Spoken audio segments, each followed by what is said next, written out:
చలో ముందుగా ఈనాడుతో స్టార్ట్ చేద్దాం. ఈనాడులో ఇవాళ కనిపిస్తున్న వార్తలు, కాళేశ్వరంపై చర్చిద్దాం రండి, ప్రాజెక్టు వద్దకు రావాలని కేసీఆర్కు సీఎం రేవంత్ రెడ్డి సవాల్, 15 ఆగస్టులోపే రుణమాఫీ చేస్తామని వెల్లడి, హరీష్ రావు రాజీనామా పత్రం సిద్ధంగా పెట్టుకోవాలి, మత చిచ్చు రేపడమే భాజపా లక్ష్యం, వరంగల్ సభ, సికింద్రాబాద్ రోడ్ షోల్లో ముఖ్యమంత్రి, కాళేశ్వరానికి పోదాం, అక్కడే కూర్చుందాం, నిపుణులను పిలిపిద్దాం, తెలంగాణ సమాజం కూడా వస్తుంది, మీకు దమ్ము ధైర్యం నీతి నిజాయితీ ఉంటే కాళేశ్వరం వద్దే చర్చ పెడదాం, మీరు కట్టిన అద్భుతమేందో అది తెలంగాణకు ఎలా ఉపయోగపడుతుందో వివరించండి అని పిసిసి అధ్యక్షుడు ముఖ్యమంత్రి రేవంత్ రెడ్డి బీఆర్ఎస్ అధినేత కేసీఆర్కు సవాల్ విసిరారు. బుధవారం హన్మకొండ జిల్లా మడికొండలో నిర్వహించిన ఓరుగల్లు జనజాతర సభలో సికింద్రాబాద్ ప్యాట్నీ సెంటర్లో కార్నర్ మీటింగ్లో సీఎం రేవంత్ రెడ్డి ప్రసంగించారు. రామప్ప శివుడు, సమ్మక్క సారలమ్మ, భద్రకాళి అమ్మవారి సాక్షిగా చెబుతున్న 15 ఆగస్టు లోపు 100% రుణమాఫీ చేస్తా, అలా చేస్తే ఎమ్మెల్యే పదవికి రాజీనామా సమర్పిస్తానని హరీష్ రావు సవాల్ విసిరారు. సో ఇక్కడ హరీష్ సంబంధించిన సవాల్ కూడా మనకి వీళ్ళు రాష్ట్ర పేపర్ వాళ్ళు బ్యానర్ ఐటమ్గా రాసినారు చూడండి. రాజీనామాకు సై, రేవంత్ వర్సెస్ హరీష్ రావు, ఆగస్టు 15 లోపు రుణమాఫీ అమలవ్వాలి, ఒకవేళ చేస్తే ఎమ్మెల్యే పదవికి రాజీనామా చేస్తా. రేవంత్ రెడ్డి గారు 30,000 కోట్ల రుణమాఫీ చేయడం సాధ్యమవుతుంది, ఆగస్టు 15 లోపు చేసి తీరుతా అంటున్నారు. హరీష్ రావు సిద్ధంగా ఉండు, మరి సిద్ధంగా ఉండు హరీష్ రావు అని రేవంత్ రెడ్డి ముఖ్యమంత్రి చెప్తున్నాడు.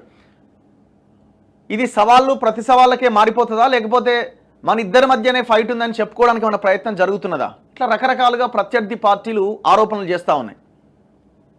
సో ఏది ఏమైనా రైతులకి న్యాయం జరిగితే చాలు, మీరు ఎంతన్నా మాట్లాడుకోరు ఎంతన్నా తిట్టుకోరు, కానీ రైతులకి మేలు జరిగితే అదే 10,000. ఒకవేళ చేస్తే ఎమ్మెల్యే పదవికి రాజీనామా చేస్తా అంటే, ఒకవేళ ఎమ్మెల్యే పదవికి రాజీనామా చేస్తున్నట్టే మళ్ళీ ఉప ఎన్నిక వస్తుంది అన్నట్టు. ఒకవేళ రుణమాఫీ చేస్తే మళ్ళీ ఉప ఎన్నికలో పోటీ కూడా చేయనంటుండు హరీష్ రావు. వెరీ గుడ్, మంచి నిర్ణయం తీసుకున్నావయ్యా, ఊపిరి పీల్చుకోవాలి సిద్దిపేట ప్రజలు. ఒకవేళ కనుక రేవంత్ రెడ్డి, ఈ తెలంగాణ ప్రభుత్వం, కాంగ్రెస్ ప్రభుత్వం కనుక రుణమాఫీ చేస్తే నేను రాజీనామా చేస్తే నేను మళ్ళీ పోటీ చేయనంటుండు. ఒకవేళ రుణమాఫీ చేస్తే తన గొంతు తానే తవ్వుకున్నట్టు హరీష్ రావు. ఇప్పటికే మామ బామ్మర్ది చేసిన పనుల వల్ల సర్వనాశనం అయిపోయిండు, ఆ ఉన్న క్రెడిబిలిటీ కూడా పోయింది. ఇంకా ఈ దెబ్బతోని తనకు తానే గోతి తీసుకుంటున్నాడా అని అనిపిస్తున్నది. చూడాలి మరి, ఒకవేళ అది చేస్తే అవుతుంది. చేయడం అంత ఈజీనా అన్నది కూడా ఒక పెద్ద క్వశ్చన్, అది కూడా ఒక లైనే. ఎందుకంటే అంత ఆషామాషి వ్యవహారం కూడా కాదు, 30,000 కోట్ల పైన రుణాలు మాఫీ చేయాల్సి ఉంటుంది. కొడంగల్లో ఓడిపోతే రాజకీయ సన్యాసం తీసుకుంటాను అని తోక ముడిచింది ఎవరు? 6 గ్యారంటీలు డిసెంబర్ 9వ తేదీన అమలు చేస్తామని మాట తప్పిందెవరు? రైతులకు ఉచిత ఎరువులు ఇస్తామని మాట తప్పిందెవరు? రైతులకు ₹1,00,000 రుణమాఫీ చేస్తామని మాట తప్పిందెవరు? మిస్టర్ హరీష్ రావు. రంగనాయక సాగర్ పేరుతో పేద రైతుల నోట్లో మట్టి కొట్టి ఆ భూములు గుంజుకొని ఫామ్ హౌజులు కట్టుకున్నది ఎవరు? మిస్టర్ హరీష్ రావు. చెప్పు సమాధానం.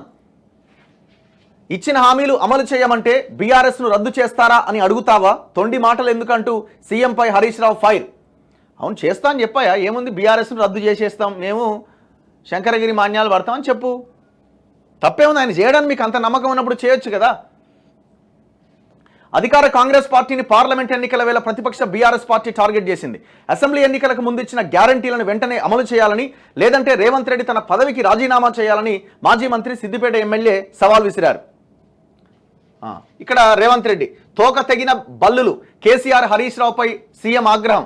తోక తెగిన బల్లెట, కేసీఆర్ కట్టిన కాళేశ్వరం పనికి రాకుండా పోయింది, దమ్ముంటే దీనిపై చర్చకు రావాలి, ఆగస్టు 15 లోపు రుణమాఫీ ఖచ్చితంగా చేస్తాం, హరీష్ రావు రాజీనామాకు సిద్ధం కావాలి, ఉద్యమ సమయంలో అగ్గిపెట్టే డ్రామా మాదిరి చేస్తే కుదరదు, అసెంబ్లీకి రమ్మంటే రారు కానీ ఛానల్ స్టూడియోలో 4 గంటలు కూర్చుంటారా?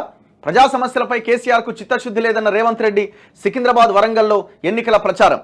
పాయింటే కదా, అసెంబ్లీకి రానోడు ఒక ఛానల్లో కూర్చొని 4 గంటల సేపు డిబేటు. ఈయన ఇచ్చిన క్వశ్చన్లు ఆయన అడుగుడు, ఈయన చెప్పుడు.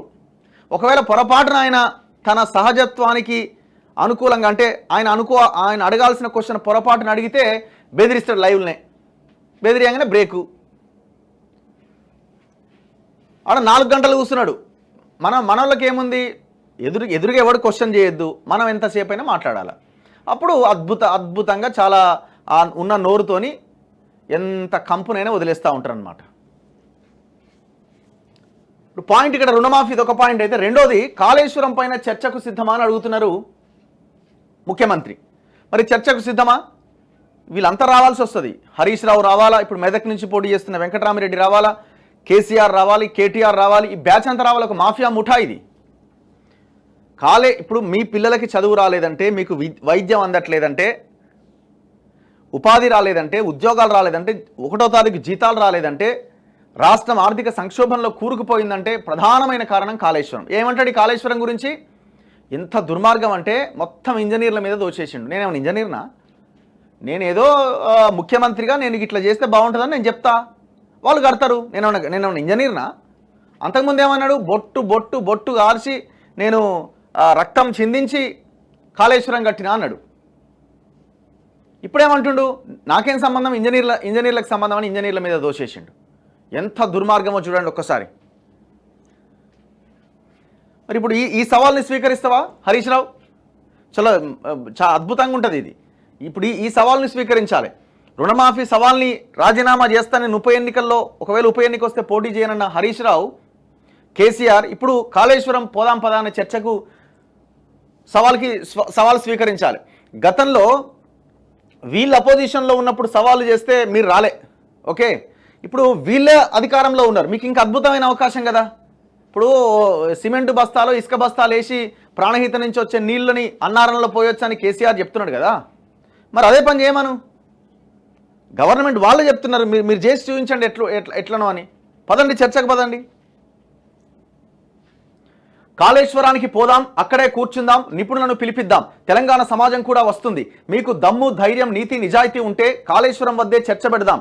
మీరు కట్టిన అద్భుతమేందో, అది తెలంగాణకు ఎలా ఉపయోగపడుతుందో వివరించండి అని పిసిసి అధ్యక్షుడు ముఖ్యమంత్రి రేవంత్ రెడ్డి బీఆర్ఎస్ అధినేత కేసీఆర్కు సవాల్ విసిరారు. బుధవారం హన్మకొండ జిల్లా మడికొండలో నిర్వహించిన ఓరుగల్లు జనజాతర సభలో సికింద్రాబాద్ ప్రాక్టీస్ సెంటర్లో కార్నర్ మీటింగ్లో రేవంత్ రెడ్డి ప్రసంగించారు. రామప్ప శివుడు, సమ్మక్క సారలక్క, భద్రకాళి అమ్మవారి సాక్షిగా చెబుతున్న 15 ఆగస్టు లోపు 100% రుణమాఫీ చేస్తా, అలా చేస్తే ఎమ్మెల్యే పదవికి రాజీనామా సమర్పిస్తాను అని హరీష్ రావు సవాల్ చేసినట్టు. అది ఇంతకుముందు మనం చదివినాం. కేసీఆర్, హరీష్ రావులకు అధికార మత్తు ఇంకా దిగిందో లేదో తెలియదు. 10 ఏళ్లు ముఖ్యమంత్రిగా చేసిన కేసీఆర్ ప్రభుత్వం మారిన తర్వాత అసెంబ్లీకి రాలే, సమస్యలపైన మాట్లాడలే, ప్రభుత్వానికి సలహాలు ఇవ్వలేదు. తన మెదడును రంగరించి రక్తాన్ని ధారపోసి కాళేశ్వరం కట్టారట. అలా కట్టారో లేదో ఇలా కూలిపోయింది. నెహ్రూ ప్రధానిగా ఉన్నప్పుడు నాగార్జున సాగర్ కట్టించిండు. కాంగ్రెస్ అధికారంలో ఉన్నప్పుడు శ్రీశైలం, శ్రీరామ్ సాగర్, భీమా, నెట్టెంపాడు, కల్వకుర్తి, జూరాల, దేవాదుల లాంటి ఎన్నో సాగునీటి ప్రాజెక్టులు కట్టాం. మీరు కట్టినవి, మేం కట్టినవి ఒక్కసారి చూసేద్దాం రండి రేవంత్ రెడ్డి. మరి ఈ సవాల్ని కేసీఆర్ స్వీకరిస్తాడా? ఇప్పుడు రోడ్ షోలో ఉన్నాడు కదా, ప్రజల మధ్యలోనే ఉన్నావు కదా, నువ్వు కూడా రోడ్ షో బస్సు యాత్ర చేస్తున్నావు కదా, చలో ఆ బస్సు యాత్రలో నేను కూడా వస్తా కాళేశ్వరం అంటే జనానికి కూడా ఒక అవుట్కమ్ వస్తుంది, ఏం జరుగుతున్నదో తెలుస్తుంది. మీరు అక్కడ ఇద్దరు పోతే ఎంత ఎలక్షన్, ఇది ఎలక్షన్ల కోసం ఇవన్నీ, అంతకుమించి ఏం లేదు.